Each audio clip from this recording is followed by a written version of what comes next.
Hello, ജൂണായിട്ട് മഴയില്ല എന്ന് പറഞ്ഞപ്പോൾ ജൂലൈ ആറായപ്പോൾ ഭയങ്കര മഴയാണ് കേട്ടോ. നമ്മളൊന്ന് പുറത്തേക്ക് പോകാൻ വിചാരിച്ചിട്ടുണ്ടായിരുന്നു. വേറെ എവിടേക്കല്ല, ലത്തീം പള്ളിക്കാണ്. ഇച്ചായനിപ്പോൾ പോവാറായിട്ടുണ്ട്. അപ്പോൾ അതിന് മുന്നേ ലത്തീം പള്ളിക്കൊന്ന് പോയിട്ട് തിരിച്ച് വരാമെന്ന് വിചാരിച്ചു.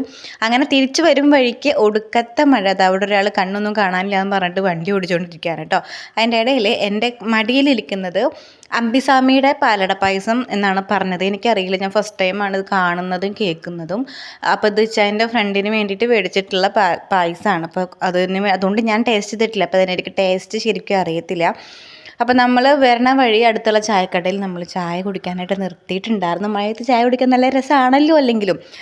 അപ്പോൾ ചായ കുടിക്കാനായിട്ട് നിർത്തി. രണ്ട് സൈഡും പാടാണ് കേട്ടോ. നമ്മുടെ വീടിൻ്റെ അടുത്ത് തന്നെയാണ് സ്ഥലം. നല്ല നല്ല രസമാണ് അവിടെ ഈവനിങ് ഒക്കെ പോയിരിക്കാനായിട്ട്. അപ്പോൾ ഈ കൊണ്ടുവന്നത് മുട്ട ബജിയാണ് കേട്ടോ. ഇത് ഈ പ്ലേറ്റിൽ ആദ്യം കൊടുന്ന മുട്ട ബജി കാറിൻ്റെ അടിയിലോട്ട് ഉരുണ്ടുരുണ്ട് പോയി. ഇപ്പോൾ രണ്ടാമത്തെ വട്ടം കൊണ്ടുവന്നതാണ് കേട്ടോ ആ ഒരു മുട്ട ബജി. അങ്ങനെ നമ്മൾ ചായ കുടിച്ചിട്ട് നേരെ വീട്ടിലോട്ട് പോന്നു കേട്ടോ. അപ്പോൾ ശരി കേട്ടോ.